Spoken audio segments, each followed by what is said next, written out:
مصیبت و پریشانی میں ان 10 باتوں کو یاد رکھیں۔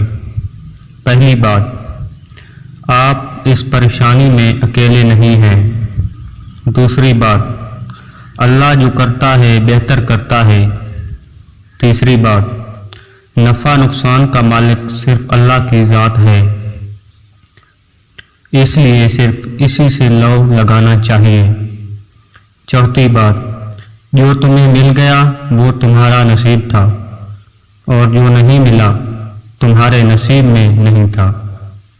پانچویں بات، دنیا کی حقیقت کو جان لو، اس سے دل کو سکون ملتا ہے۔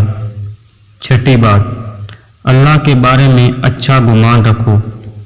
ساتویں بات، اللہ کی پسند تمہاری پسند سے بہت بہتر ہے۔ آخری بات، مشکل جتنی سخت ہوتی ہے سمجھو آسانی اب بالکل قریب ہے۔ نویں بات، اس کی فکر نہ کرو کہ آسانی کیسے آئے گی، کیونکہ اللہ تعالیٰ جب چاہ لے گا تو ایسی جگہ سے آسانی کے اسباب مہیا کرے گا جہاں سے وہم و گمان بھی نہیں ہوگا۔ 10ویں بات، اللہ سے برابر دعا کرتے رہو، جس کے ہاتھ زمین و آسمان کے سارے خزانے ہیں۔